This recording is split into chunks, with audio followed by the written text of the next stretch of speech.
Chosen one. Heaven has fallen silent for a moment, not because God has forgotten you, but because he is gathering his voice. The air around you grows heavy, eternity leans close. Something divine is shifting, and your spirit can feel it. Listen carefully. This is not a message, it is a summons. You have sensed it for a long time, the inner stirring, the unease that will not let you rest. Heaven has pressed pause on everything around you because God is speaking directly to you. You are not here by coincidence. Every distraction that could have kept you away has failed because this moment was written before time began. There is a warning carried in the wind tonight, gentle yet final. The Lord says, I will not warn you again, not in anger, but in divine love that refuses to see you perish. His patience has been long, but mercy cannot wait forever. You stand at the edge of that mercy now.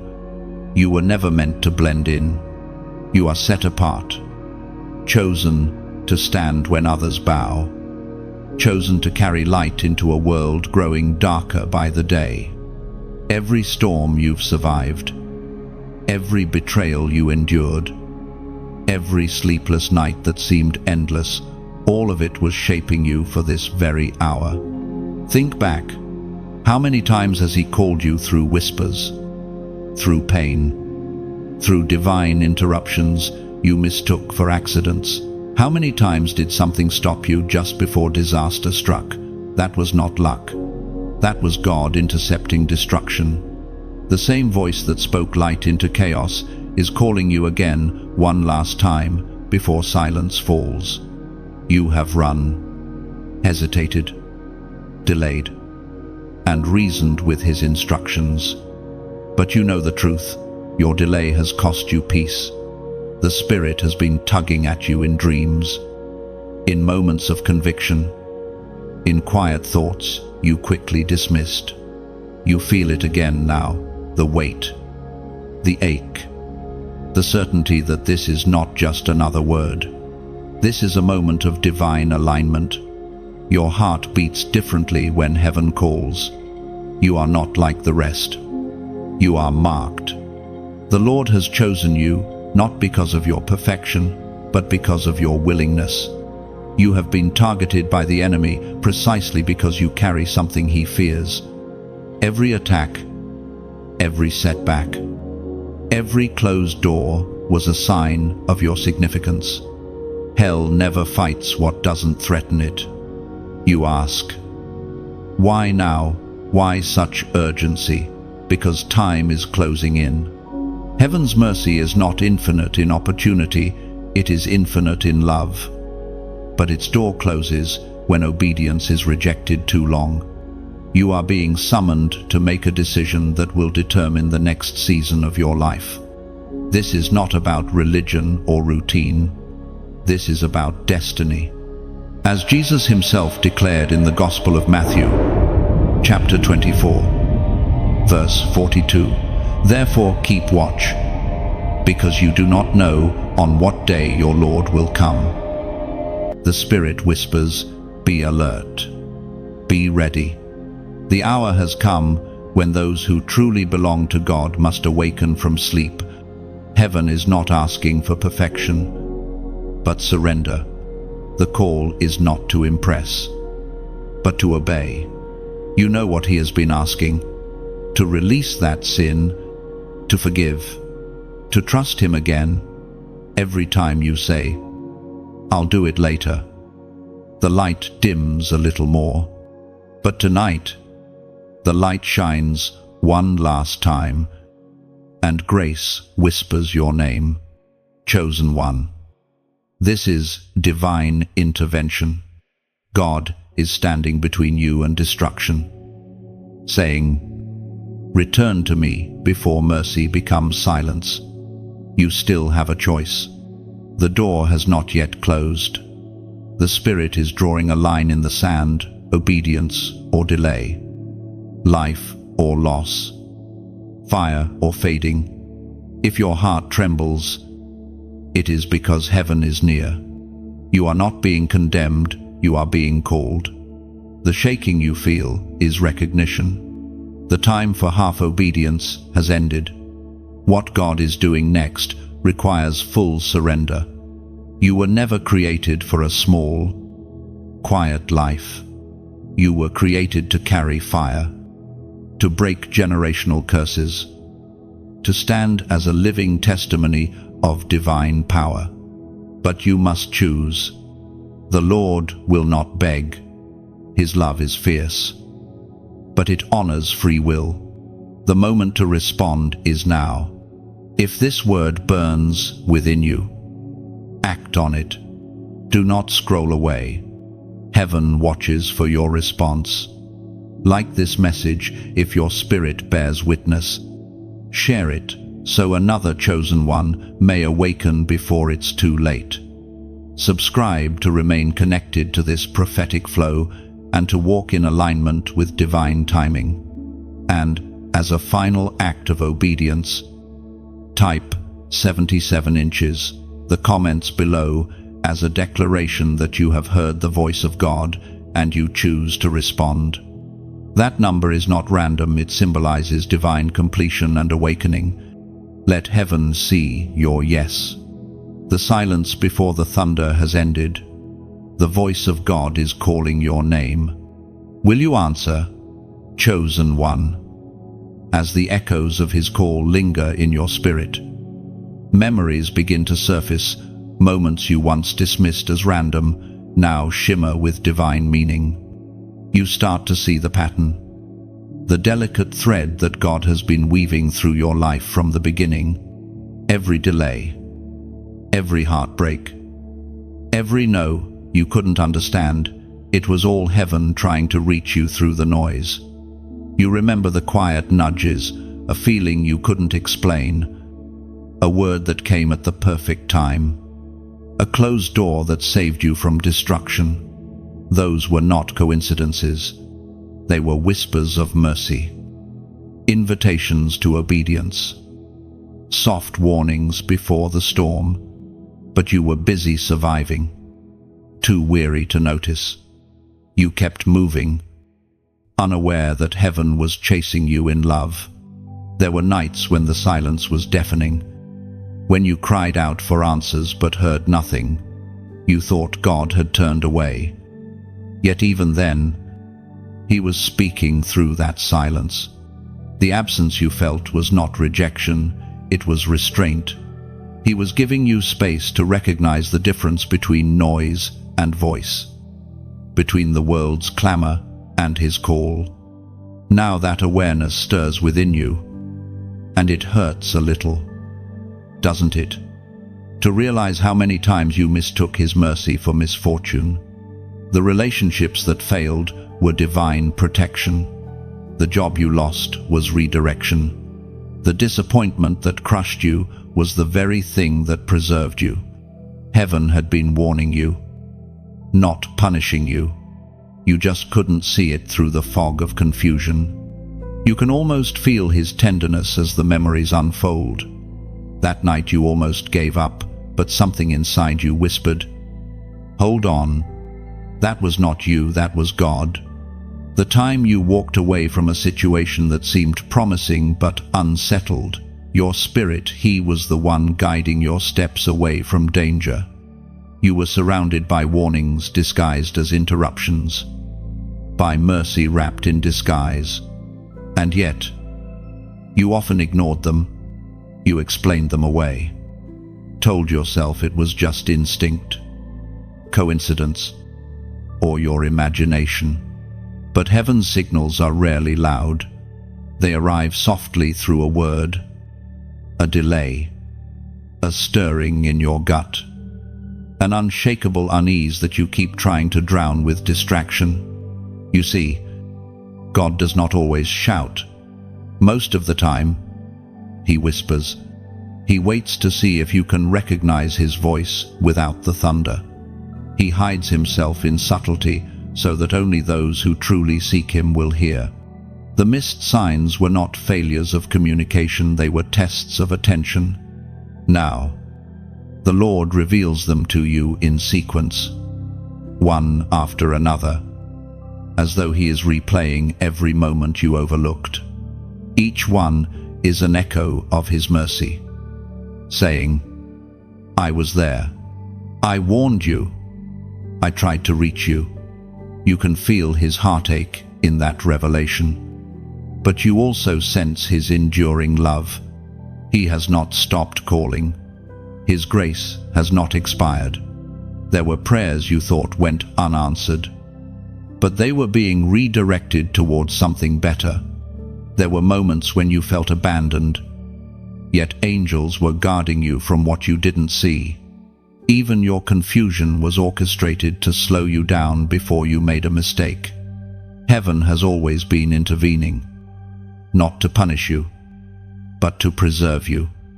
It is written in the book of Isaiah, chapter 30, verse 21, whether you turn to the right or to the left, your ears will hear a voice behind you, saying, this is the way, walk in it.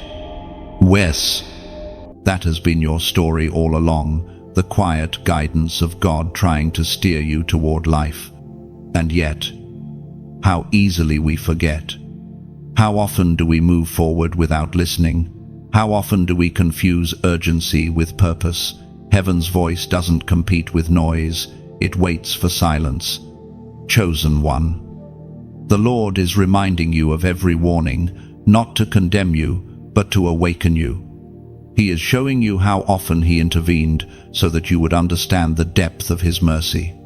Each ignored whisper was another chance, another extension of grace. But there comes a time when ignored whispers must become unmistakable storms. This is that time of awakening. You are not being punished, you are being repositioned. The realization of missed signs is not meant to bring regret, but repentance. For repentance is not about shame, it is about alignment. It is the moment your heart says, I see now, I hear you, Lord. You do not need to live in guilt for the warnings you missed. Instead, live in gratitude that mercy still speaks. The same God who once whispered is now speaking clearly, unmistakably, and personally. He does not expose your blindness to shame you, but to restore your sight. Every missed sign has brought you to this precise moment. Every ignored whisper has become the reason you can finally recognize his voice now. You are not behind. You are being prepared. What once looked like delay was actually design. The Lord is still guiding you. His voice has not grown faint, it has grown closer. He is saying again, this is the way. Walk in it. Listen carefully this time. Do not let the next whisper pass unnoticed. Chosen one, you are standing at the line. Heaven drew the invisible threshold between grace and consequence. This is the moment when mercy meets justice. When delay meets decision. The Lord has been patient. But now the air itself feels different, heavy with divine seriousness. You can sense it in your spirit. The time for wandering is over. There comes a moment when heaven stops explaining and simply acts. That moment is here. You are not being threatened, you are being awakened. The God who once whispered is now standing before you with fire in his eyes, saying, choose this day whom you will serve. You have felt his pull before, but this time it's stronger. There is no more space to negotiate. Heaven has drawn the line, and your next step determines which side you stand on. You cannot live halfway between surrender and rebellion. The middle ground no longer exists. The truth is, you already know what obedience looks like. You know what the Lord has asked of you. It's not a mystery, it's a memory you've been trying to silence. That instruction you've postponed, that voice you've ignored, That conviction you've buried under excuses, all of it is rising now. You can't run anymore.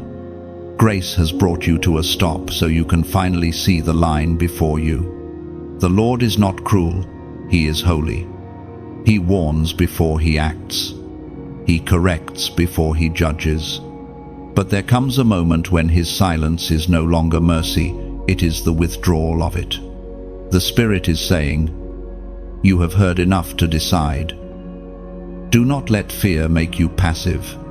This is not about perfection, it's about position. The Lord is calling you to step fully into obedience, to cross the line, to stop living on the edge of conviction while claiming faith.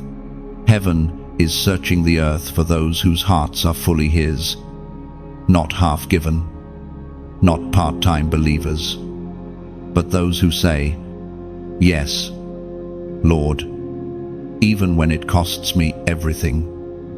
This is not a gentle suggestion. It's a divine intersection. Right now, angels are recording decisions made in this hour. Heaven is watching who will rise when the call comes.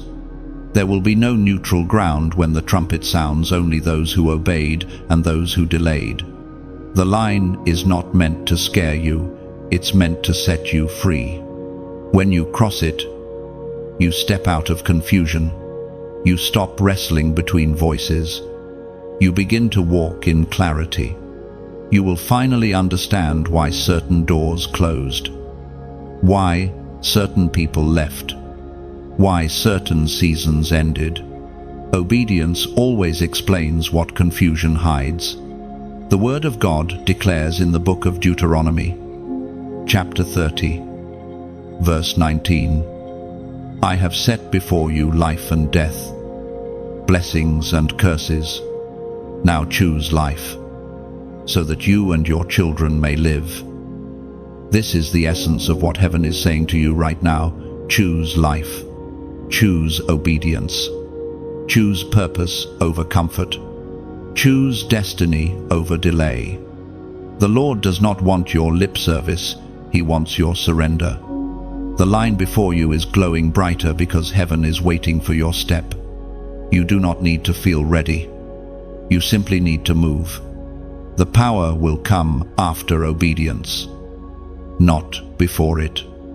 Every chosen one in history had to cross a moment like this, the moment of decision where comfort dies and calling begins. You've spent too long wondering when your breakthrough will come.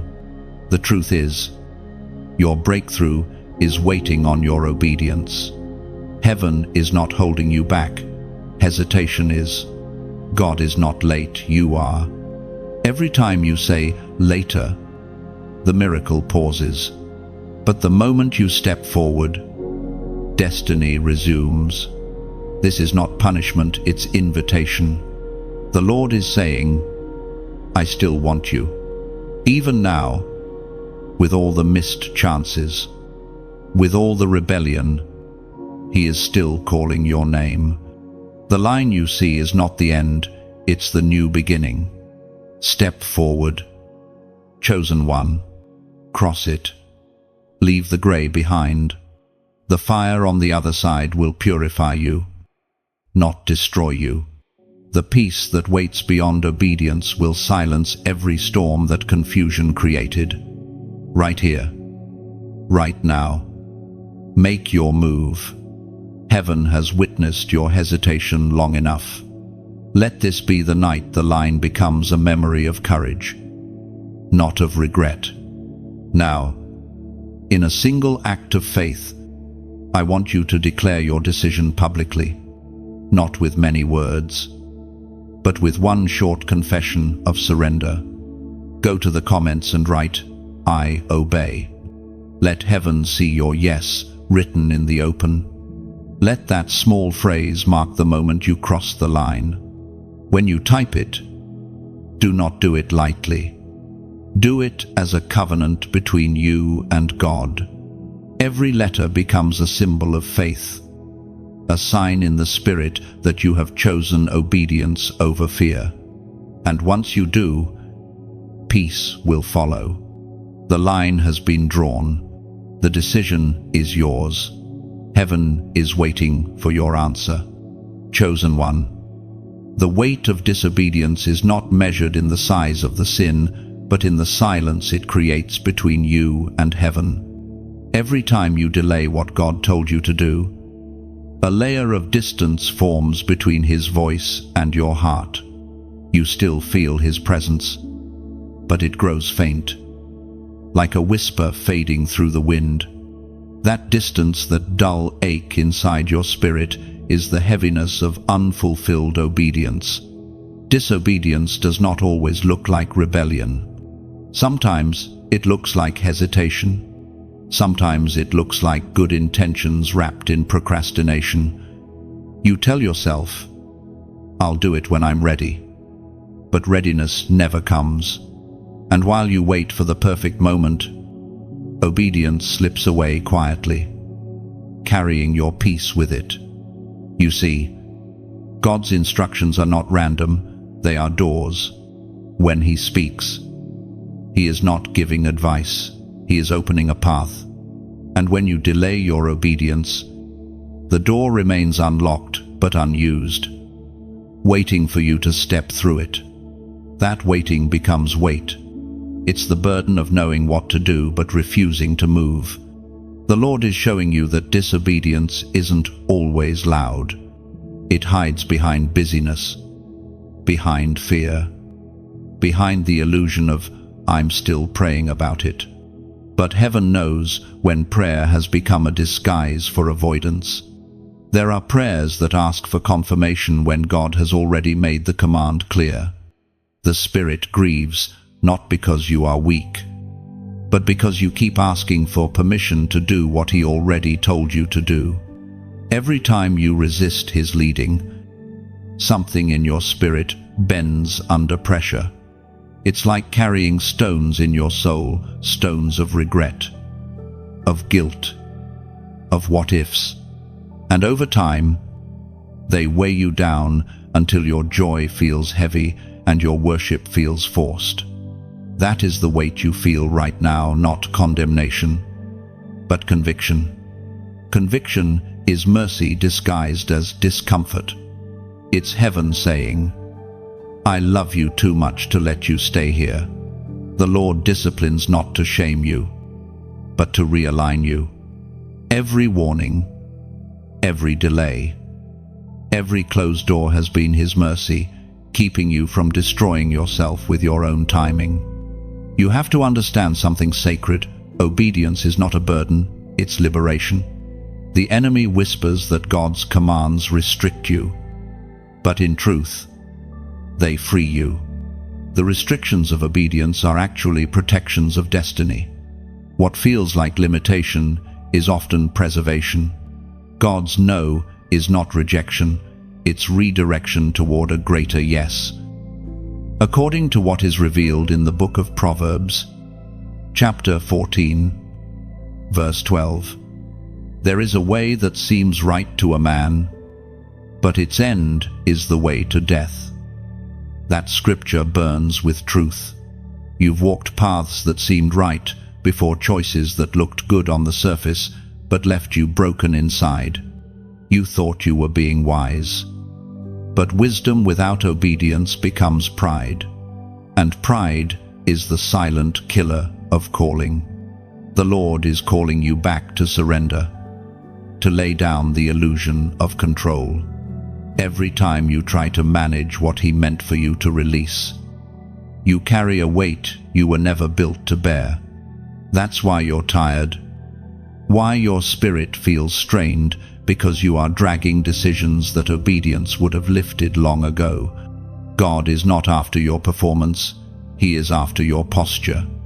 He doesn't need perfection, He needs permission to lead you again. The moment you say yes without condition, the weight begins to lift. The moment you surrender, peace returns. Chosen one, the weight of disobedience has lasted long enough.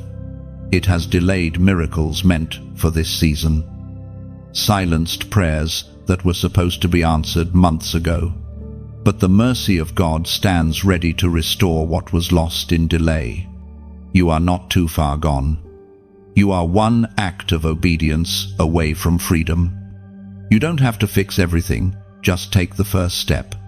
The moment you obey, heaven moves. The moment you release control, strength returns. What once felt heavy becomes holy again. The Lord is saying, lay it down. The burden is not yours to carry. The weight you feel is proof that your calling still matters. If it didn't, the enemy wouldn't fight you this hard. But this time, you won't delay. This time, obedience will not just be an idea, it will be your response. And when you obey, the heaviness will break, the silence will lift, the distance will close, the voice of God will become clear again. You will walk light, because you finally walk in alignment. Chosen one, heaven is not holding your past against you, it's inviting you to rise above it. The very place you stumbled will become the altar of your obedience. What once brought shame will soon testify of your transformation. God wastes nothing, not even your delay. Step forward now, unburdened and awake. The chains that once felt permanent are already breaking under your surrender. You are lighter because heaven is near. Every moment from here forward carries a new fragrance, one of freedom, one of final obedience, one of peace reborn. Chosen one. After all the warnings and the wait, the Lord's voice softens again. It is not the sound of rebuke anymore, but the sound of love calling you home. His tone shifts from thunder to whisper. You can feel it in your chest, the tenderness of a father who still believes in you. Even after the wandering, the silence, and the delay, his voice still carries the same invitation, come back. You have not drifted too far. Heaven still recognizes your name. The hand that once disciplined you is now stretched toward you again, not to punish, but to pull you close. The voice that drew the line in fire now calls with compassion. It says, I still want you. I still choose you. Every time you thought God was finished with you, He was actually rewriting the story. Every failure you thought was final became a chapter of grace. The reason the Lord's warnings were so firm is because His love for you is so fierce. He refuses to let you die in the wilderness when there's still a promised land waiting for you. You can almost hear His voice echo through your spirit. Quiet but unmistakable, come home. Child, the place you left is still yours. The chair at my table has not been given away. That's what grace looks like. It's not a second chance, it's a new beginning written on the ashes of old mistakes. You are not being called back to shame, you are being called back to purpose. You have been trying to fix yourself before returning, haven't you? But God never asked you to be flawless before you came, He just asked you to come. The door is still open, the light still burning in the window of heaven's house. You only need to walk through. And when you do, peace will meet you at the threshold. The same Spirit that convicted you will now comfort you. The same God who said, enough now, says, welcome. The Apostle reminds us in his letter to the Corinthians, 2nd Epistle, chapter 5, verse 17, therefore, if anyone is in Christ, the new creation has come, the old has gone, the new is here. You are not returning as the same person. You are walking into renewal. Every scar, every tear, every sleepless night now becomes material in heaven's hands. God is not just restoring you, He is rebuilding you into something stronger. This is the sound of redemption. the echo of mercy. You can feel it, can't you? That warmth spreading in your spirit, the assurance that you are still chosen, still loved, still called by name. Now breathe. Let your heart rest. This moment is not about guilt, it's about grace.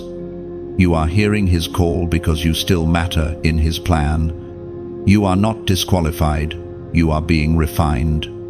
And while this message reaches you, take a moment to do something small but meaningful.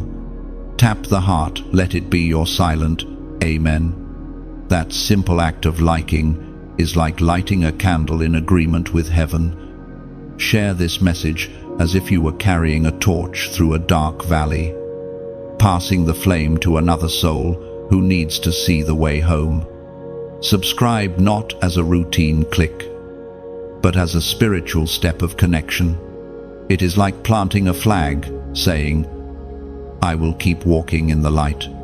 Stay close to the flow, so the voice of truth never fades from your days. And now, something deeper, a sacred opportunity. Some of you will feel a quiet nudge in your spirit to keep this flame burning. If that's you, consider giving not as duty, but as devotion. Think of it like pouring oil into the lamp of this ministry, so its light can reach the corners still covered in shadow. Every drop of oil, every seed, every offering becomes fuel that carries the message farther than one voice could ever reach alone. There is no pressure here, only purpose. Give only if your heart overflows. Never if your hand hesitates. Even the smallest offering is noticed by heaven when it is given with love. You are part of something divine, something luminous. Each act, your prayer, your share, your seed builds an invisible bridge between hearts that need hope. We are not collecting, we are continuing. We are not asking, we are awakening generosity. Your kindness is like rain. It disappears into the earth but returns as fruit in someone else's harvest. Chosen one. This is how heaven multiplies light through you. Like, share, subscribe, give if your heart whispers yes. Not out of obligation, but out of love. Let your generosity become a river through which hope keeps flowing. You are home now. And home is not just where you rest, it's where you help others find their way back. Chosen one. Every spark of generosity becomes a ripple of eternity. What you give in faith returns as light, guiding others toward the same mercy that found you first. Let your kindness echo beyond this moment. Every act of love becomes a seed heaven remembers, blooming in unseen fields of everlasting grace. Chosen one. You are living in a world that fights for your attention every second. Voices scream for you to look here, to believe this, to follow that. The noise is endless, and yet deep inside, there is one still, steady whisper that refuses to fade. It's heaven's voice, calling you back to focus, back to purpose, back to truth. You've felt it before, the tug in your heart that pulls you away from distraction. It's not guilt, it's guidance. The Spirit of God has been speaking even while you scroll, even while the world tries to drown Him out. Every time your heart suddenly softens, every time conviction rises without reason, it's because heaven is reaching for you again. The enemy understands something most people don't. If he can't destroy you, he will distract you. Distraction is his quietest weapon and his most effective one. He doesn't need you to sin spectacularly. He just needs to keep you busy enough to miss God's voice. That's why lately your mind feels crowded. You're not being attacked with chaos. You're being targeted with noise, constant motion. endless scrolling, emotional exhaustion. The enemy knows if you stay distracted, you'll never act on what God already revealed. You're not lazy, you're overloaded. You're not faithless, you're flooded. Heaven is not angry with you, it's calling you to silence. The Lord is saying, be still again. When you quiet the world, you start to hear His heartbeat again. The battle for your attention is not small, it's the front line of your destiny. Because whatever owns your focus owns your future. That's why the Spirit is pulling you out of the fog of distraction and saying, look at me again. The Spirit spoke through the prophet Jeremiah. Chapter 6, verse 16. Stand at the crossroads and look. Ask for the ancient paths. Ask where the good way is, and walk in it, and you will find rest for your souls. The world is loud, but heaven is ancient. God doesn't compete for your attention, He waits for your stillness. Every time you stop to listen, you step back onto the ancient path, the narrow road of peace that the modern world has forgotten. Do you notice how rest feels like rebellion these days? That's because peace terrifies darkness. When you rest in God, you stop reacting to the chaos, and suddenly the enemy loses his grip. Stillness is not weakness, it's strategy. Silence is not surrender, it's spiritual power. Chosen one, heaven has been whispering. Return to simplicity. The Lord doesn't need your perfection, He wants your presence. You keep thinking you need to do more, but what He truly wants is for you to be still long enough to hear again. There's a sacred rhythm waiting to be restored in your life. When you wake, speak His name before checking your phone. When you walk, listen for the quiet impressions of His Spirit. When you rest, release the noise and breathe His peace. Your soul was never designed for constant stimulation. It was made for communion. This is not a demand, it's an invitation. Heaven is not saying, work harder. It's saying, come closer. When you give your attention to God, everything else falls into divine order. Your peace returns, your strength revives, and your vision clears. You have been feeling stretched, drained, overwhelmed, and yet, under all that fatigue, your spirit still burns quietly. That flame hasn't died, it's just been covered by clutter. The Lord is sweeping away the noise now. This message itself is part of that cleansing. Heaven is pausing time to remind you that focus is worship. The most powerful thing you can do in this moment is to simply be here fully, openly, reverently. And now, as a prophetic act of realignment, I want you to do something symbolic. Go to the comments and type 444. This is not a number for luck, it's a number of order and alignment. It means heaven is rebuilding what distraction broke. When you write it, let it mean, I choose focus again. I choose stillness again. I choose His voice over all others. Don't just type it, feel it. Every 4 you type echoes like a step on that ancient path. One step closer to the peace you've been missing. Let the world keep shouting. Let distractions keep spinning. You will stand still in the middle of the storm, and heaven will meet you there. Chosen one. You are not forgotten, you are being recalibrated. The noise around you is proof that your silence is powerful, and in that silence, God will speak again. Chosen one. When you type 444, you are not just entering numbers, you are echoing heaven's pattern of divine structure. It's a declaration that your life, mind, and spirit are falling back into perfect alignment with the will of God. Every digit becomes a step toward order, a rhythm of restoration.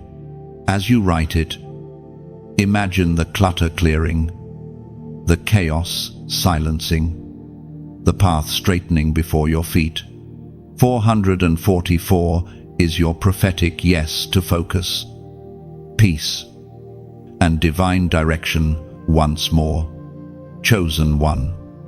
The veil between seen and unseen has always been thinner than you imagined. You live in a world shaped by invisible hands, some divine, some dark. While you walk among ordinary moments, another realm hums around you, full of motion and meaning. Heaven and hell both watch your steps. Angels move at the edges of your obedience, while the enemy lurks, hoping you will forget who walks beside you. You were never designed to live unaware of this hidden battle. Every moment of despair, every surge of peace, every sudden distraction carries a spiritual echo. What you feel is not random. It is the vibration of unseen forces responding to your faith or your fear. The enemy doesn't just want to tempt you, he wants to blind you, to convince you that nothing spiritual exists, so that you stop resisting. That is why God opens your eyes now. He wants you to see beyond the surface, to understand that your struggles are not just emotional, they are eternal. The heaviness that hits without reason, the confusion that suddenly floods your mind, the inexplicable fatigue that falls after moments of clarity, these are not coincidences. They are attacks, precisely timed to silence your awakening. Yet, for every shadow that stalks you, heaven has assigned light. You have not walked alone for a single moment. When you cried and thought no one heard, angels stood around you, warring in silence while you slept. When you felt the pull to give up, it wasn't strength that held you, it was divine reinforcement. There have been battles fought on your behalf that you never even knew occurred. The unseen realm is not far away. It is here, intertwined with your breath. The prayers you whisper ripple through it like waves. The praises you speak release sound that shakes strongholds you cannot see. When you speak in faith, the atmosphere bends. When you remain silent in despair, darkness gathers. This is not meant to frighten you, but to awaken you to the reality of your authority. You are not a victim of the unseen, you are a weapon within it. The moment you realize this, everything changes. You begin to understand why the warfare has been so intense, why your peace has been targeted, why your relationships were strained. The enemy only fights those who are dangerous to his plan. The very pressure you felt is proof that heaven's investment in you is great. We are reminded through the writings of David in the Psalms, chapter 34, verse 7, "The angel of the Lord encamps around those who fear him, and he delivers them."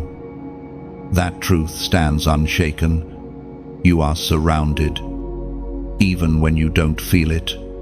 The forces of heaven do not retreat at your weakness, they respond to your reverence.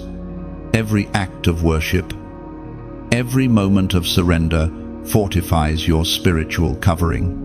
When you lift your hands in faith, you summon help from realms beyond sight.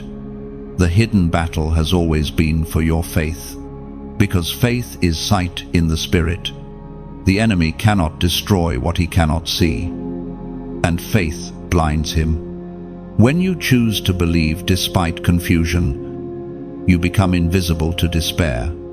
When you worship in weakness, you become unshakable in power. Heaven is training you to see differently. You are learning to discern the difference between spiritual weight and natural fatigue. between divine delay and demonic interference. You are learning to sense when to speak, when to pray, when to rest. You are becoming fluent in the language of the Spirit. There will still be days when you feel the tension, when the invisible press of darkness feels heavy. But now you will not mistake it for abandonment. You will remember that resistance is a sign of progress. The closer you get to breakthrough, the louder hell becomes. Take that noise as confirmation, not discouragement. The unseen realm is shifting right now as you understand this truth. Angels move where understanding awakens. Your awareness itself becomes warfare because revelation breaks chains faster than effort ever could. You are not meant to live afraid of the unseen, but aware of it. Awareness gives you authority. When you know what surrounds you, you stop reacting and start ruling. The Lord is opening your spiritual eyes, not to terrify you, but to train you.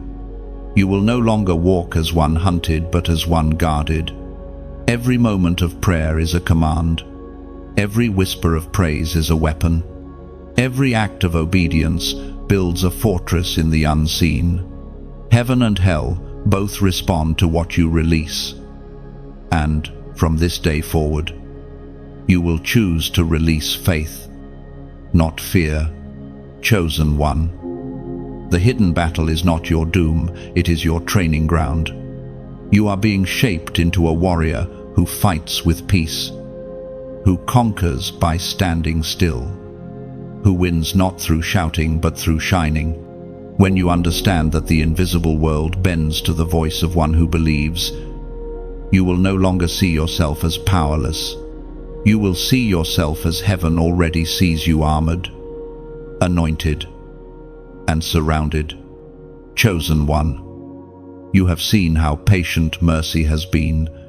You have felt its gentleness in every delay, its compassion in every warning. But mercy, no matter how vast, has a boundary, a sacred line where love stops covering and starts confronting. The Spirit wants you to understand that truth deeply, because what you do with mercy determines what heaven does next. Mercy has waited through your confusion, your fear, your rebellion. It has shielded you when you didn't even realize danger surrounded you. It has intercepted consequences, turned disasters into lessons, and covered your name when your actions could have exposed you. That is what mercy does. It stands in front of judgment and says, "Give them another chance." But now, heaven is showing you something sobering. Mercy has limits, not in love, but in time. It does not end because God stops caring. It pauses because purpose can no longer wait. There comes a moment when continued delay becomes disobedience, and disobedience, left unchecked, becomes separation. You have to know this because the Lord loves you too much to let you drift forever in indecision. He will shake you to awaken you. He will remove comfort to reveal danger. He will withdraw his silence when you mistake it for approval. Mercy is not absence of consequence, it is the postponement of it, giving you time to return before it arrives. You can almost feel that holy tension even now. Can't you? The sense that something in heaven has shifted, that the window, once wide open, has begun to narrow. It is not a threat, it is an invitation wrapped in urgency. The Spirit is whispering, "Do not let my patience expire unused." Many have mistaken prolonged mercy for permission. They confuse delay with disregard, as though God no longer cares about obedience. But heaven is never careless. The longer God waits, the louder the meaning of that wait becomes.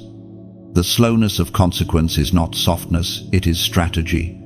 He gives time because he wants repentance, not ruin. As the prophet wrote in the scroll of Habakkuk, chapter 2, verse 3, "For the revelation awaits an appointed time.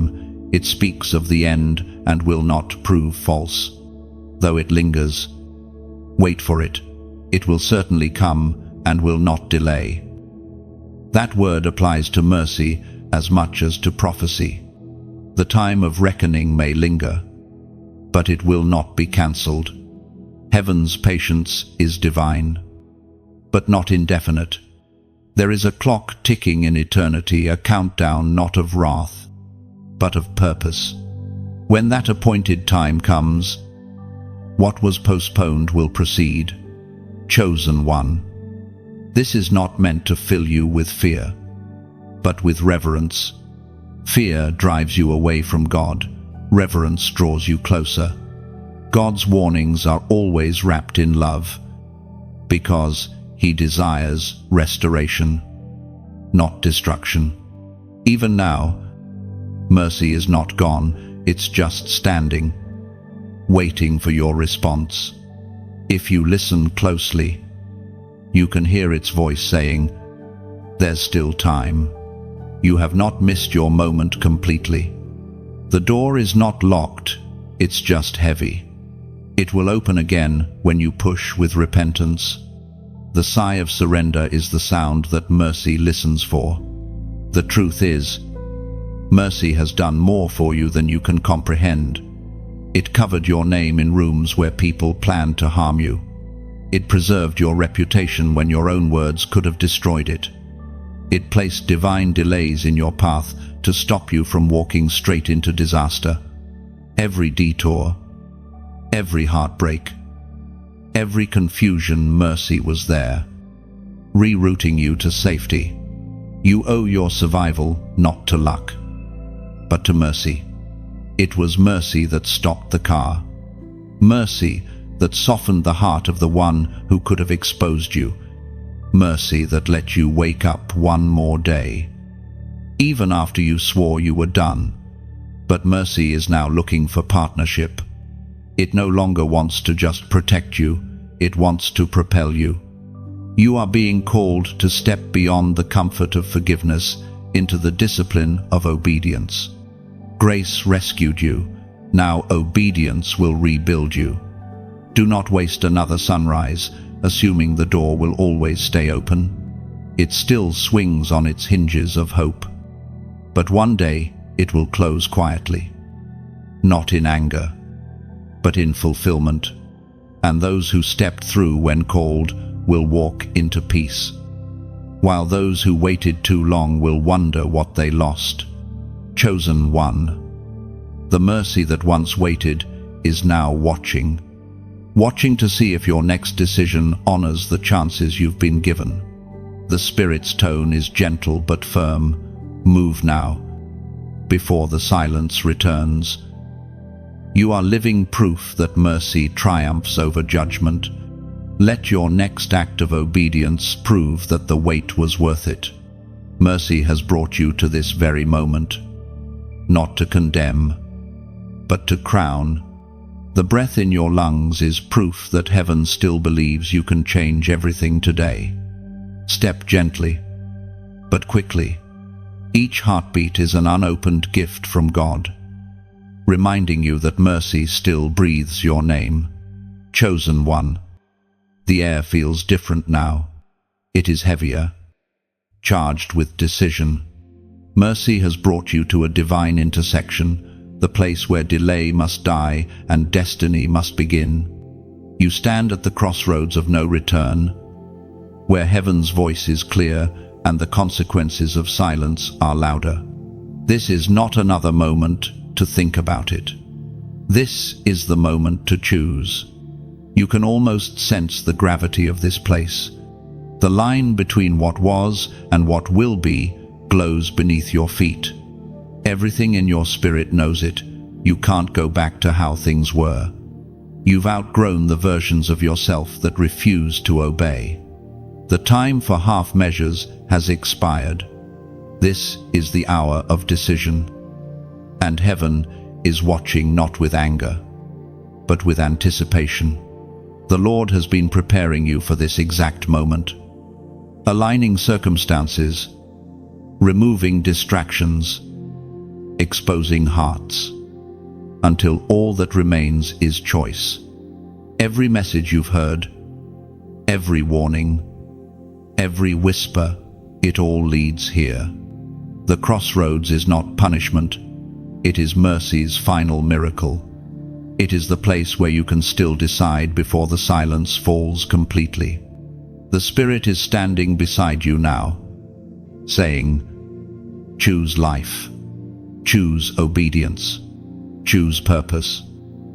This is what the whole journey has been about, not perfection, but positioning. Heaven can only move where surrender makes space. You've prayed for breakthrough, but breakthrough has been waiting for your obedience. The door will not open until your heart says yes. The Lord wants you to know there is still hope. No matter what you've done, no matter how long you've delayed, the power of decision still belongs to you. Hell cannot force you to stay stuck. Heaven will not force you to move. The choice is sacred. Heaven speaks clearly through the words in Deuteronomy, chapter 30, verse 19. This day I call the heavens and the earth as witnesses against you, that I have set before you life and death, blessings and curses. Now choose life, so that you and your children may live. You have felt this verse in your bones. The trembling you sense right now is not fear, it is recognition. You know this is true. You know that what you choose in this moment will echo far beyond today. The Lord is saying, your obedience will not just save you, it will set your bloodline free. Every generation before you carried a pattern of delay, of almost obeying, of stopping short. But this is where it ends. You are the breaker of that cycle. You are the one heaven has chosen to say yes when everyone else said later. You are the hinge that shifts the generations. This crossroads is not only about your future, it's about every life connected to yours. The people who will hear your story, the ones you'll pray for, the hearts you'll touch, they're waiting on your yes. Obedience is never personal, it's generational. You've asked God for signs, and He's giving you one now, the stillness around you, the pull in your chest, the tears you can't explain. Those are confirmations. You don't need another word, you need a decision. Heaven's silence after this will not be absence, it will be waiting. Don't overthink it. The first step of obedience always feels like walking on water. But remember, Peter only sank when he looked away. Keep your eyes on Jesus, not on fear. The water beneath you will hold what your faith declares. Chosen one, you are standing where destiny divides. The narrow path of surrender looks difficult, but it leads to life. The broad path of comfort feels safe, but it leads to loss. The Spirit whispers, don't hesitate. Step forward before the moment closes. Right now, make your choice known. Type I choose now. It's not just a phrase, it's a covenant. When you write it, you're not proving anything to people, you're declaring it before heaven. Each word is a spiritual signature that seals your obedience. Write it slowly. Feel every letter. When you type it, imagine angels recording it, marking the moment your hesitation finally ended. Let your comment be the sound of surrender, the evidence that you crossed the line for good. This is your turning point. The future has been waiting on this single act of agreement. Once you say yes, the way forward will begin to open, one divine step at a time. When you type, I choose now, you are not just repeating words, you are activating alignment. Those three words tell heaven that you have decided. That hesitation no longer has permission to rule your heart. It is the sound of spiritual awakening. Each letter becomes a key, unlocking doors that fear once sealed. As your fingers write them, imagine the chains of delay snapping off. One by one, heaven records your response, not as a comment, but as a covenant written in obedience and sealed with divine fire.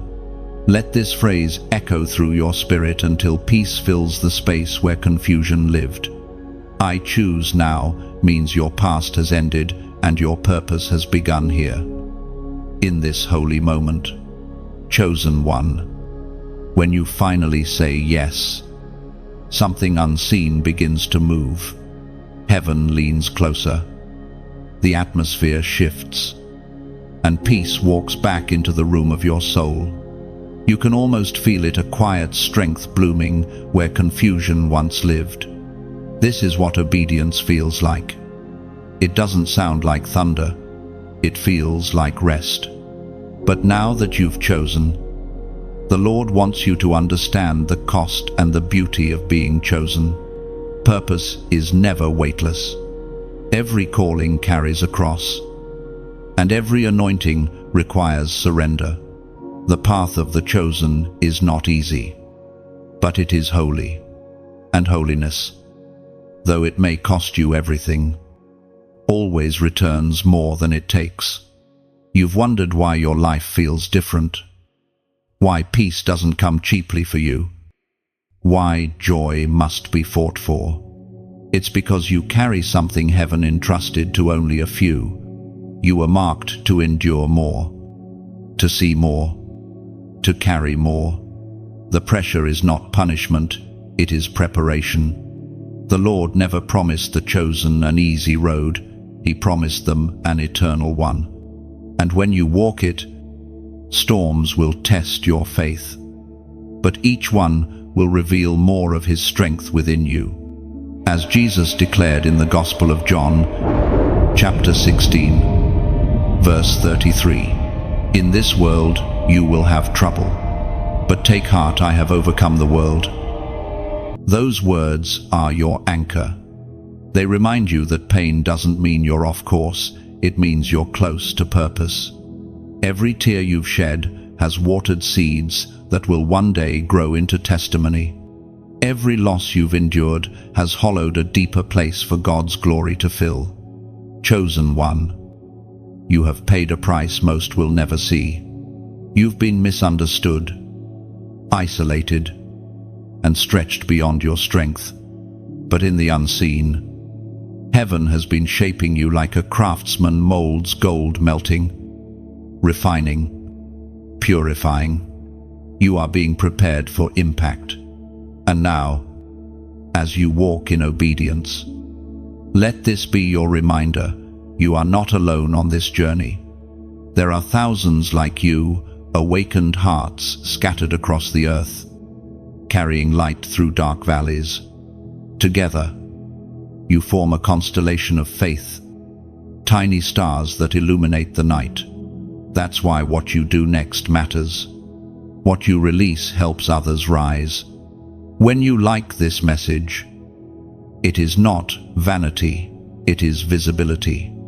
It is a signal flare in the dark, helping another soul find their way to the same truth that found you.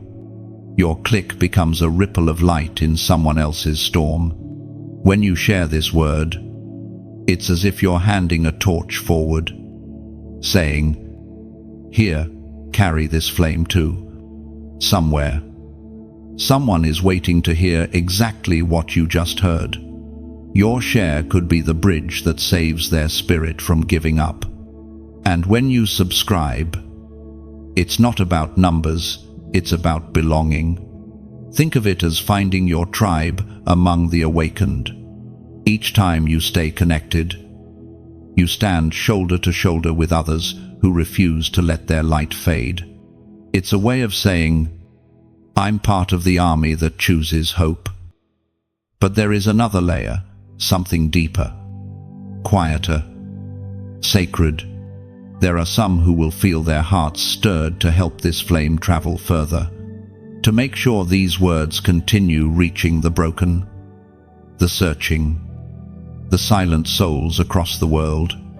If that's you, consider giving not out of duty, but out of love. Think of your offering as a drop of oil poured into the lamp of this ministry. Each drop keeps the flame alive, allowing the light to travel where darkness still hides hearts. Even the smallest act of generosity matters. One coin in the hand of faith can become a chorus of deliverance in the hands of God. You are not paying for words, you are planting for souls. Every seed sown multiplies hope in unseen corners of the earth. You don't give because you must. You give because love overflows. Your support is like rain on dry ground. It refreshes, restores, revives. It turns a single voice into a river of encouragement that will never run dry. Heaven sees every act of faith, every click of obedience, every quiet yes whispered in secret. And in return, blessings flow, not always as money, but as miracles of peace, provision, and purpose. So, as you breathe and reflect, remember this: like to let your light be counted. Share to pass the flame. Subscribe to walk with the family of faith. And if your spirit stirs, give as a sacred act of worship. Each action is voluntary, pure, and beautiful, a choice of love. When you act from the heart, it ceases to be support and becomes worship. You are part of something far greater than you realize. Every light joined together forms the glow that drives darkness away. Together, we build altars of hope across the earth, one obedient heart, one quiet gift, one simple share at a time. Chosen one, you are not only a receiver of light, you are now its carrier. Keep the fire burning, not through effort, but through love. Chosen one, the time has come for unveiling. The season of hidden things is drawing to a close. What was once covered in shadow is now being brought into light, not to shame, but to separate. The Spirit of the Lord is moving through the earth like a refining wind, exposing what is false and strengthening what is true. This is the hour when the pretenders fall away and the faithful rise. For too long, truth and imitation have walked side by side. Light and shadow shared the same platform. Many who spoke of God did not truly know Him. They performed devotion but lacked surrender. Yet the Lord, in His mercy, allowed both to grow together so that when the wind came, the difference would become clear. That wind has arrived. It's blowing even now, around you, within you, through every circle and every heart. The Spirit is revealing what has been hiding in plain sight. Words that sound holy but carry no power are being silenced. Hearts that were lifted for attention are being humbled. Masks that once looked like light are beginning to crack under the heat of truth. It is uncomfortable to witness, but it is necessary. God is cleaning His house, not out of anger, but out of love. You can feel this cleansing in your own life too. The restlessness, the shifting relationships, the sudden clarity about what no longer belongs. It's all part of heaven's separation.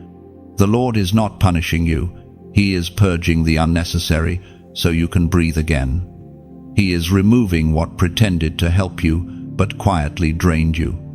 It is painful to lose what once felt safe. You may look at certain friendships, certain voices, certain habits that once brought comfort, and wonder why they suddenly feel heavy. It's because they were never meant to carry the new you. When God exposes what is false, He is not stealing from you, He is protecting what's sacred within you. This purging is proof that you are being prepared for greater authority. Before God trusts you with influence, He must remove anything that could contaminate it. He separates the pure from the polluted, the authentic from the artificial. Every chosen one must pass through this refining. It's not punishment, it's promotion through purification. It was proclaimed in the second letter to Timothy. Chapter 2, verse 21, "Those who cleanse themselves from what is dishonorable will be instruments for special purposes, made holy, useful to the Master, and prepared to do any good work." That is what is happening to you now. You are being cleansed not by condemnation, but by conviction.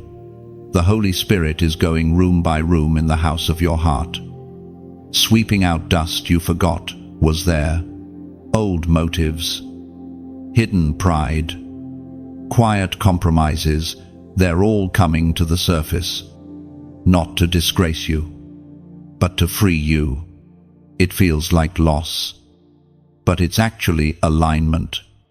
The shaking in your life is heaven organizing your surroundings. Every piece that doesn't match your calling is being moved aside. The spotlight is not meant to expose you, it's meant to reveal what no longer fits. As this separation continues, you will notice how peace begins to return. The noise around you will fade. Conversations will become simpler. The air around your spirit will feel lighter.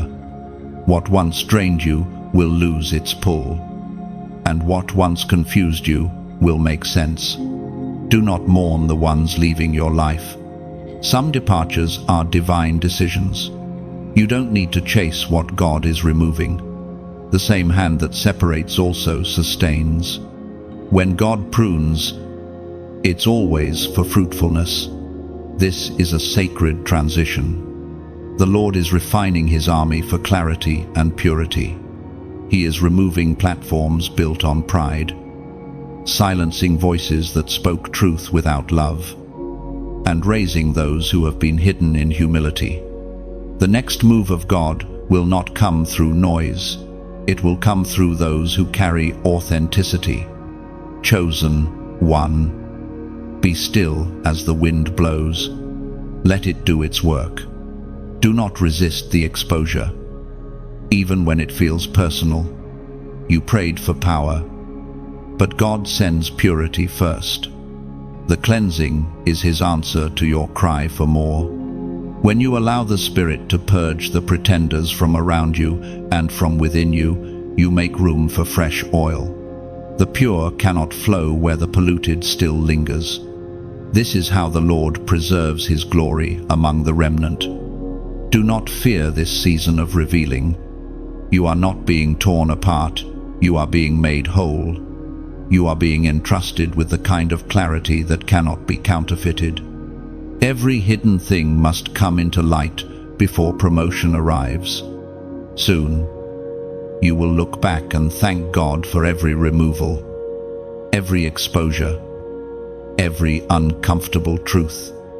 Because only when the counterfeit fades can the authentic rise.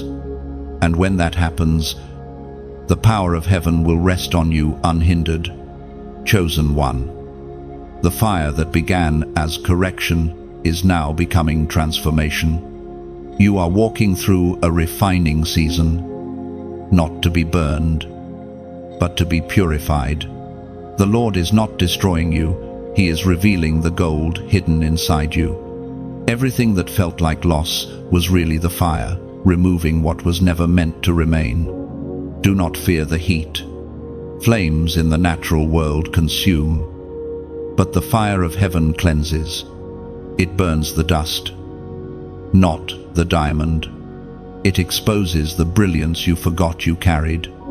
Every trial you've endured was a divine furnace, shaping your heart into something unshakable. You have wondered why the pressure has increased, why peace sometimes feels delayed, why the heat of life's battles seems relentless. It's because God turns the fire up when promotion is near. The more valuable the vessel, the more intense the refining. You are not being punished, you are being perfected. You've prayed, "Lord, make me stronger." And he answered, not with ease, but with endurance. You've asked for deeper faith, and he replied with tests that built your trust. That's what refinement looks like. It feels like breaking, but it's actually building. According to the book of Zechariah, chapter 13, verse 9, "I will put this third into the fire.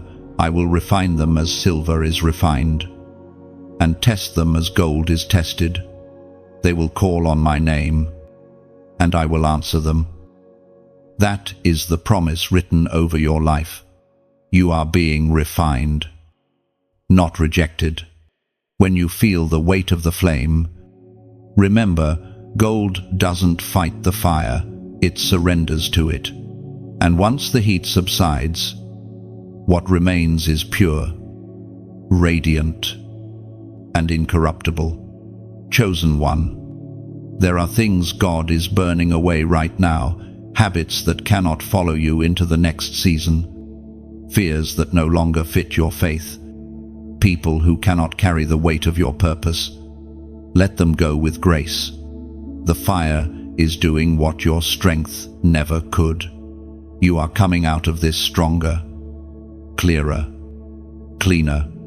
The ashes beneath your feet are not symbols of destruction, they are proof of deliverance. Every false voice, every old identity, every lingering wound is being consumed. When you emerge, you will not even smell like smoke. Do you feel it? The quiet after the storm? That's the sound of heaven rebuilding you. The same hands that allowed the fire are now molding what remains. The pressure was never meant to end you. It was meant to expose the power within you. You will soon look back and see that every trial was a teacher. Every flame carried wisdom. The fire revealed who was truly for you, who loved you for you, and who only loved your light. That knowledge alone is gold. This is your turning point.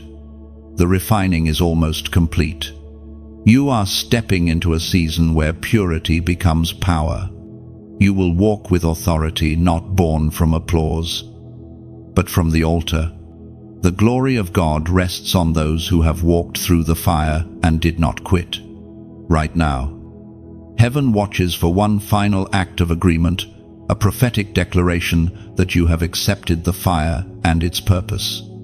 Go to the comments and type 555. It is not a random number. It carries the symbol of grace multiplied, of change completed. It is heaven's pattern of transition, the mark of those who have passed through refining and emerged renewed. When you type it, let it mean, I accept what the fire was sent to do. Let each 5 echo like a promise, grace for what was, grace for what is, grace for what's coming. You're not only surviving, you're transforming. The season of burning is ending. What's left of you is stronger, wiser, and untouchable. You are walking out of the fire not as a victim, but as a vessel of glory. Chosen one. Lift your eyes. The flames behind you are fading, and ahead of you, light breaks open. What once felt like loss now glows as testimony. The fire was not your end, it was your unveiling. When you type 555, it is more than just numbers. It is surrender in motion. Each digit becomes a whisper of faith, saying, I trust the fire. I trust the hands that shaped me. It is your way of telling heaven, I am ready for renewal. The first 5 represents grace that covered your past, the mercy that carried you when you couldn't walk. The second 5 stands for grace in your present, the divine strength allowing you to stand again, purified yet unbroken. The final 5 declares grace for your future, the unfolding chapters filled with peace, power, and purpose. As you write it, let it settle in your spirit. Feel the shift, the release, the holy calm. 555 means the work is finished and you are stepping into new beginnings. Type it as a personal seal of transformation, a visible sign that you have walked through fire and chosen faith instead of fear. Chosen one. As the fire fades and the smoke clears, something deep within you begins to rise stronger, steadier, surer. You are no longer who you were when the refining began. The heat has not merely changed your circumstances, it has rewritten your nature. You stand now as part of a covenant older than time, a remnant formed by faith, preserved through trial, and sealed by divine promise. This remnant is not large in number, but mighty in spirit. They are the ones who did not bend when the world shifted, who kept their flame burning when others let theirs die out. You are among them, set apart not because you are perfect, but because you refused to give up when others surrendered to comfort.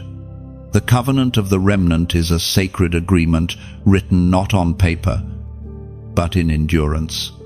It says, "When others turn away, we remain." It's a bond sealed, not with words, but with perseverance. Every tear you shed, every battle you endured, every moment you stayed faithful when silence surrounded you, that was your signature. This remnant carries the mark of divine preservation. They are hidden in the crowd, but heaven knows each one by name. Their faith is quiet, but their authority is thunder. The world underestimates them because they walk humbly. But when they speak, the atmosphere shifts. You are one of them, one of the ones heaven kept for this very hour.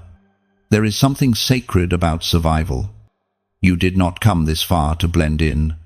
You came through the fire so that your endurance would testify. God will use your scars as proof that grace still works. The places where you were broken will now glow as evidence of His glory. It is written in the book of Romans, chapter 11, verse 5. So too, at the present time, there is a remnant chosen by grace.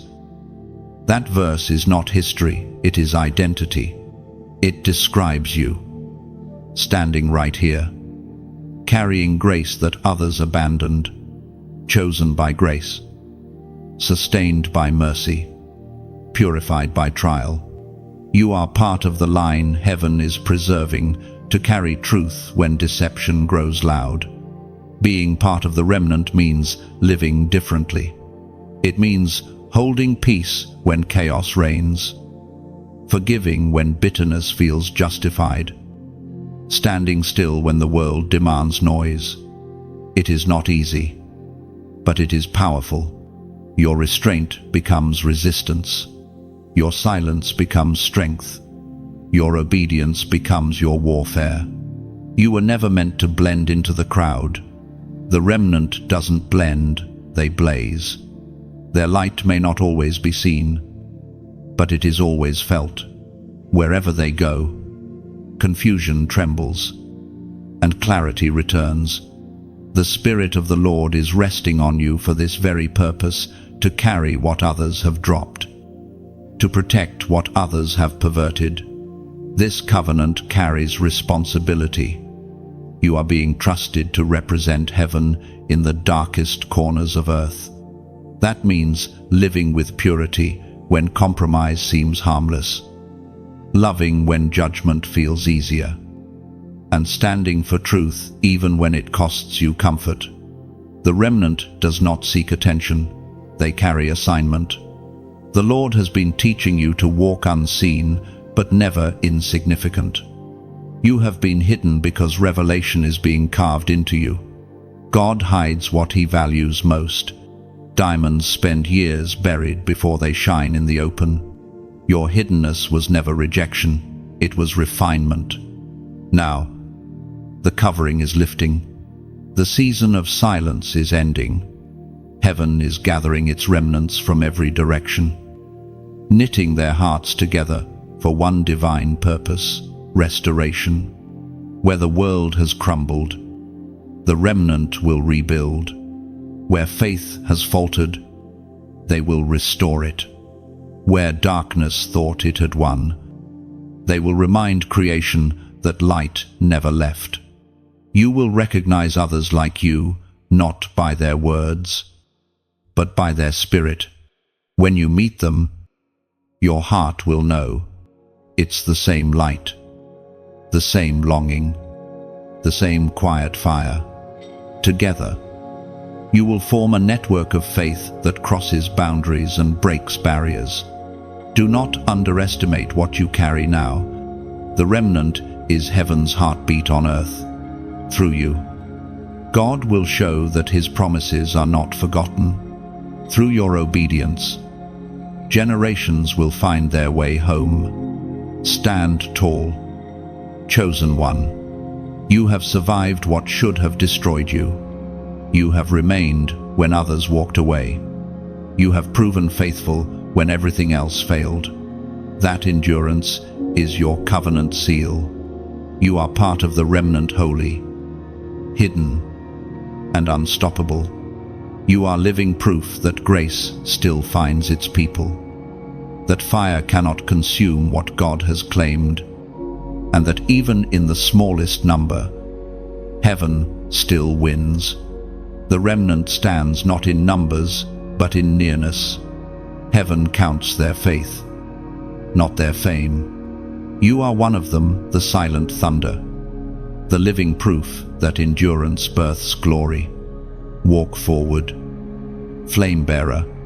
The earth waits for your light. You carry eternity's echo in your steps, and the world will feel it. Chosen one, the refining has passed. The covenant is sealed, and now heaven begins the restoration. You have been tested, stripped, and strengthened. And now comes the moment where God places something sacred back into your hands, the mantle of authority. It is not a title or a crown of gold. It is the invisible weight of divine trust.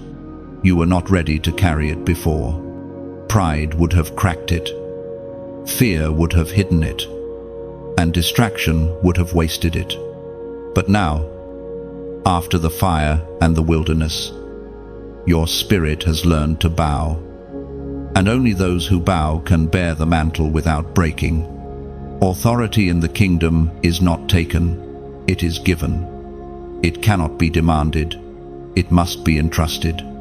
And it is only placed upon those whose hearts have been proven in silence, whose obedience has been measured in private. You have walked that path. The unseen years were heaven's test, and you passed without realizing it.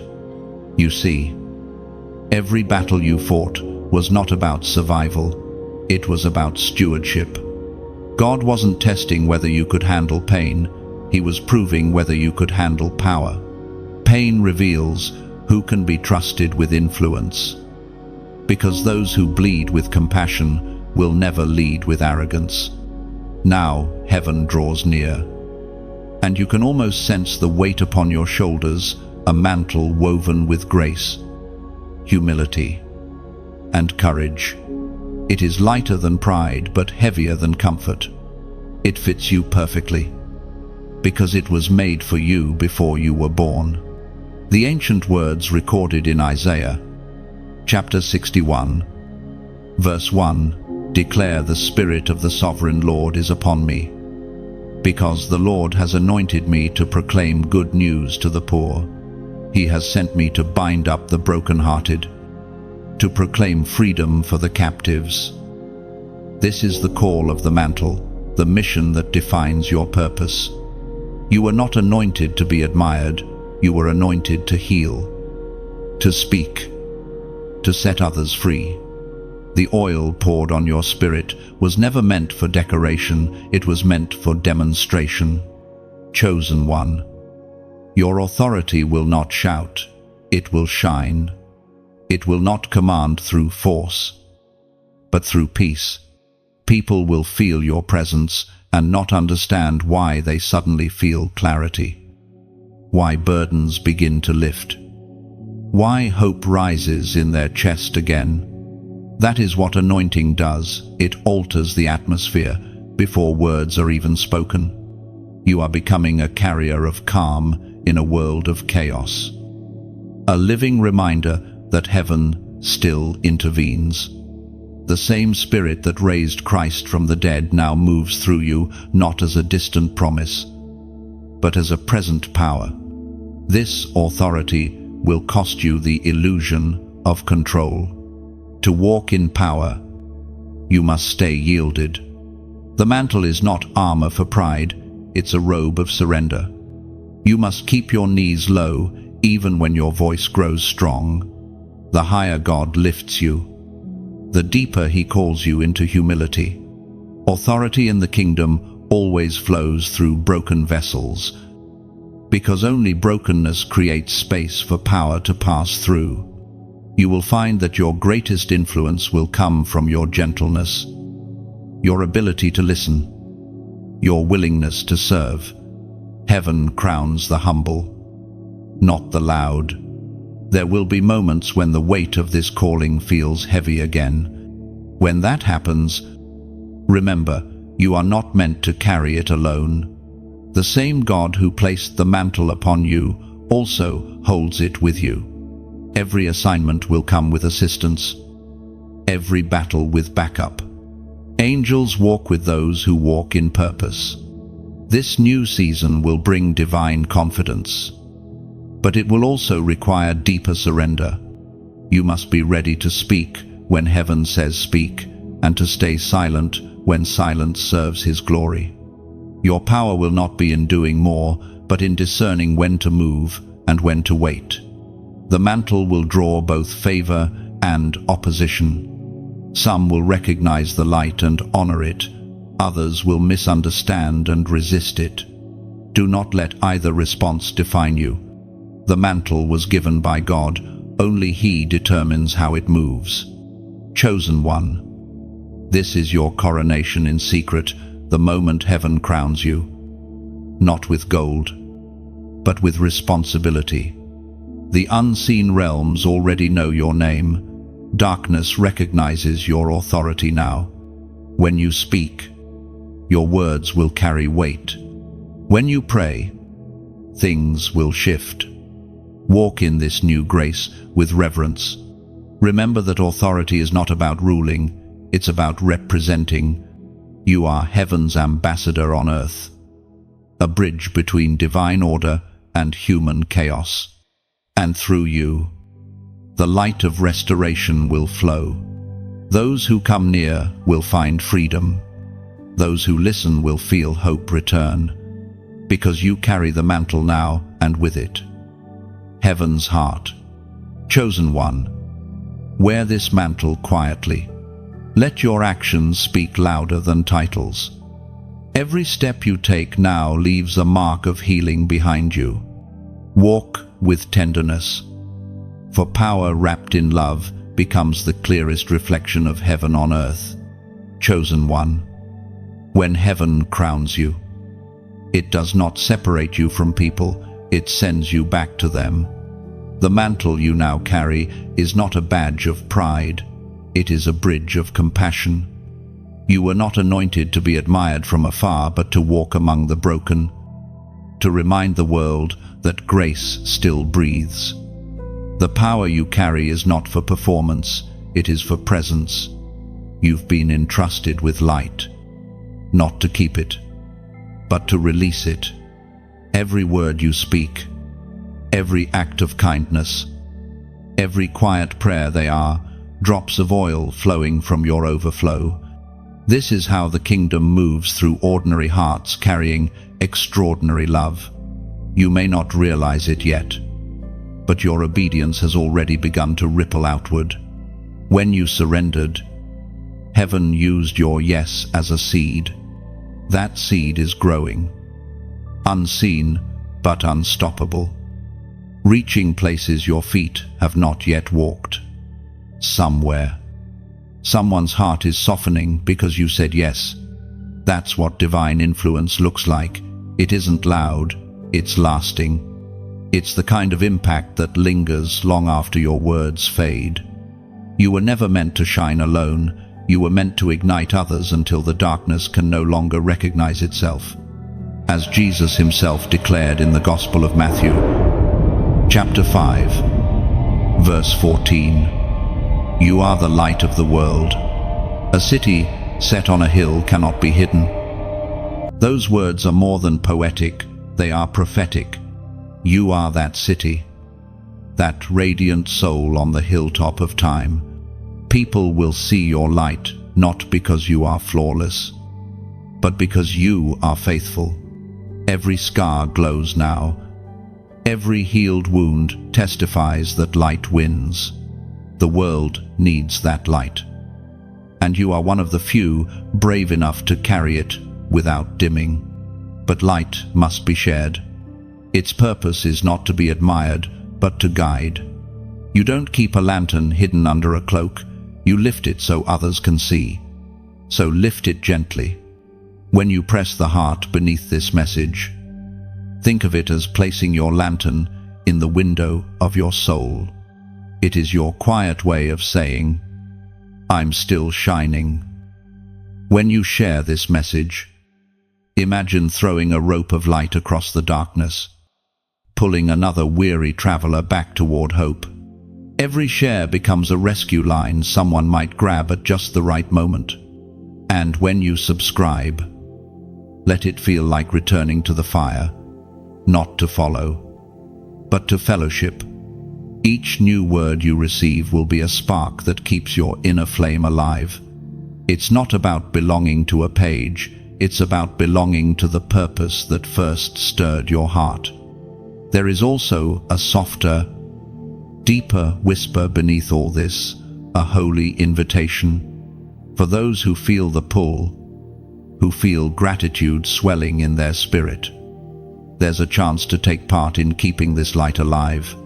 If that's you, give as though you were pouring oil into a lamp. Think of it not as donation but devotion, a way to extend the light beyond your reach. Each drop of oil you pour ensures that another heart somewhere will see by its glow. Even the smallest act of generosity matters. One coin in the hand of faith can become a chorus of deliverance in the hands of God. You are not paying for words, you are planting for souls. Every seed sown multiplies hope in unseen corners of the earth. And when this message stirs something deep in you, let it find a voice. Leave a few words in the comments below your reflection, your prayer, even a single phrase of gratitude. Think of it as carving light into stone, a tiny testimony glowing for others who wander through later. Each word you write becomes another spark in the constellation of this community. Your comment is not noise, it's a candle placed beside someone else's darkness. What you release here may be the very sentence that lifts another heart from silence. Chosen one, you are not being asked to serve a platform, you are being invited to sustain a promise. The same grace that reached you will reach countless others because of your faithfulness. This is how the divine story continues. Hearts awaken, light travels, hope multiplies. Every act, every like, every share, every kind offering. Every word you write becomes another stone in the path for those who will come after you. When all is said and done, your reward will not be measured in what you gave, but in how many lights you helped ignite. That's the beauty of this calling. You are both the flame and the hands that pass it forward. So shine. chosen one, not for applause, but for love. And, as you do, the heavens will record it not as clicks or coins, but as moments when light touched darkness and turned it into dawn. Shine softly. Chosen one, let your light speak where words cannot. Every act of love becomes a language heaven understands, and through you, the dawn will keep returning to the world. Chosen one. After all the breaking and the burning, after the covenant and the mantle, comes the rising. It happens quietly, without fanfare, like dawn unfolding over a sleeping horizon. You do not notice it at first, the shift from night to light, but heaven does. The angels who once guarded your silence now watch you step into strength. This is the rise of the carriers, those who bear light in the final hour. The rise is not about fame, nor recognition, nor title. It is about becoming what you were always meant to be, a living flame in human form. The world will not announce your arrival, but the spiritual realm already trembles at your awakening. You have become one of heaven's answers to a generation lost in noise. The end-time carriers are not defined by how much they know, but by how deeply they love. Their wisdom is not cleverness, but clarity. They do not chase platforms, they build altars. They do not perform for approval, they move because of obedience. You are one of them, one whose spirit carries eternal resonance. You can feel it already, the shift inside you. The heaviness that once defined you now becomes energy. A pulse of divine purpose beating louder than doubt. The oil on your life, once hidden, now flows freely. It seeps into every conversation, every moment, every silence, transforming ordinary spaces into sacred ground. God is not raising influencers, He is raising intercessors, not celebrities, but carriers. The ones who rise now will not carry their own glory but His. Their lives will speak louder than sermons. Their endurance will preach where words cannot reach. This is your tribe, the ones who stand unshaken when the world falls apart. As written in the book of Daniel, chapter 12, verse 3, those who are wise will shine like the brightness of the heavens, and those who lead many to righteousness, like the stars forever and ever. This verse is a mirror for your destiny. You were made to shine not with borrowed light, but with the radiance of revelation. The more you pour out, the brighter you will burn, because divine fire feeds on surrender, not self. The carriers glow because they give. You may look at your life and think, I am too small for this. But remember, light never argues with darkness, it simply appears. You were never meant to argue your worth, you were meant to illuminate. Every act of love, every step of obedience, every prayer whispered in the dark has been training you for this hour. The rise is not sudden. It happens one small obedience at a time. The Spirit teaches you when to move, when to pause, when to speak, and when to simply stand. You will begin to see people differently, not as problems, but as promises. You will walk into rooms and bring stillness where there was chaos, peace where there was panic, truth where there was confusion. The carriers are walking sermons. They are the living evidence that God still redeems, still heals, still speaks. You are becoming one of those living letters written by the Spirit, read by everyone who encounters you. And you will not even need to announce it. Your presence will say what your words cannot. This rising is not about dominance, it's about deliverance. You rise not to tower over others, but to lift them. You will find that those who hurt you once will seek your peace later. Those who doubted your calling will find healing in your prayers. This is what divine reversal looks like: pain turned to power, rejection turned to redemption. The end-time carriers walk with quiet authority. Their footsteps echo in eternity.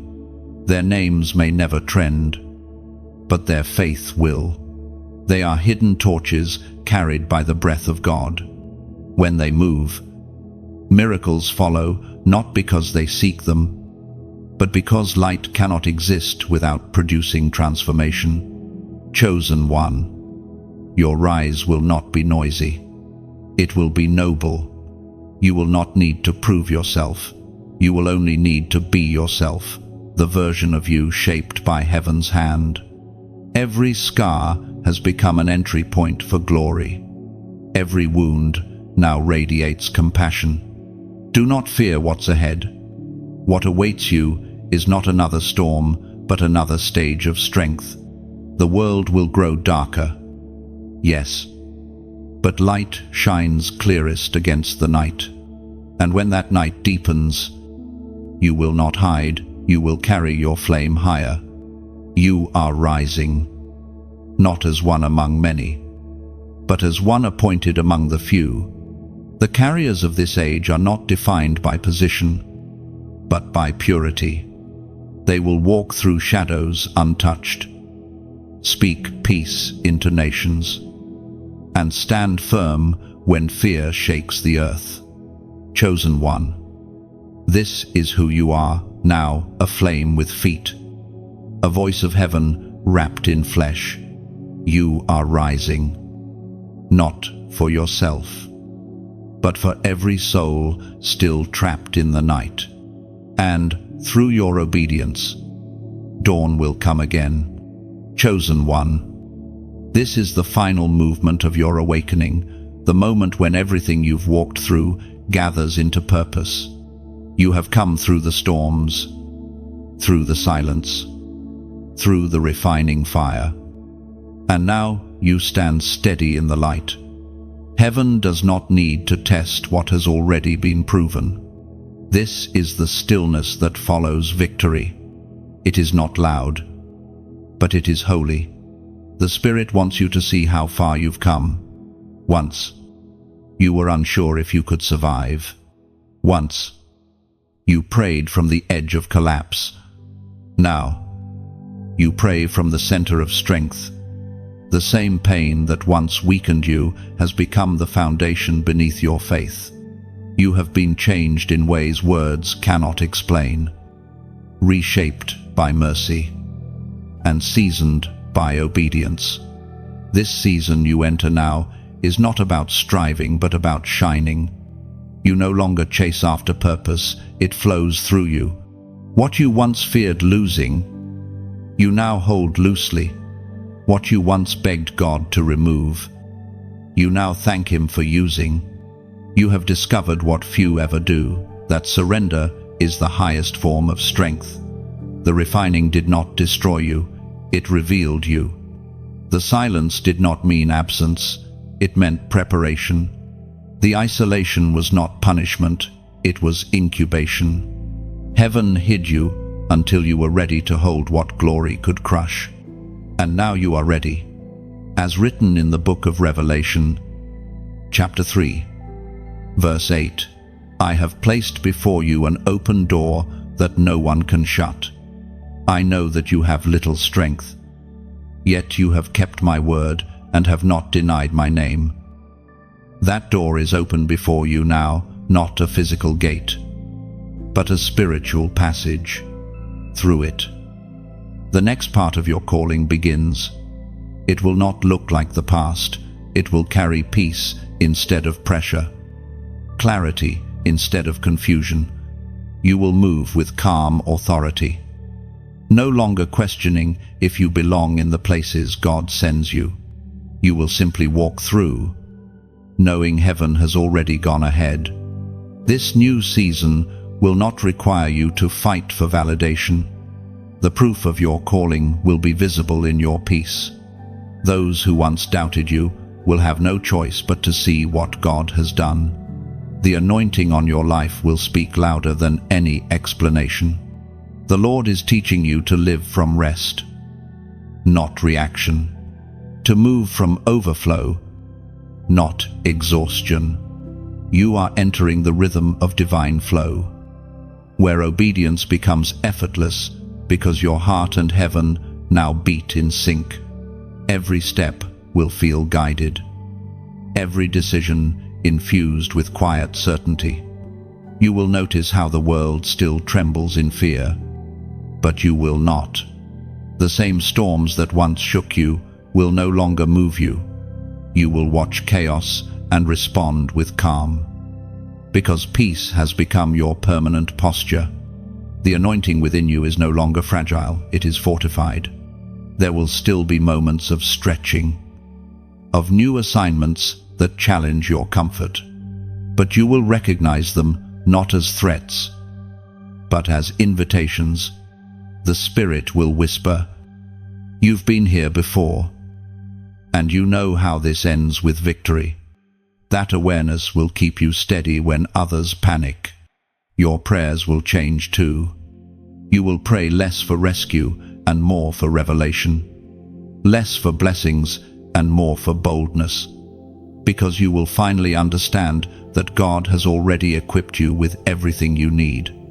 The door before you does not require new tools, only renewed trust. This is what maturity in the Spirit feels like, not distance from emotion, but dominion over it. You will cry and still keep faith. You will feel fear, but still move forward. That is strength in its truest form, not the absence of weakness, but the mastery of it. Chosen one, your story will become a map for others. The road you once crawled through will become the path you help others walk with ease. Your testimony will turn into a torch that lights their way. You will speak from experience, not theory from wounds healed, not wounds hidden. And when people ask how you endured, your answer will be simple: because grace carried me. That is the mark of every true chosen one. They know they didn't get here by talent or will, but by the mercy of a God who never let go. Stand now, in the stillness of completion. The training is over. The fire has done its work. The door is open. Step through it with quiet confidence.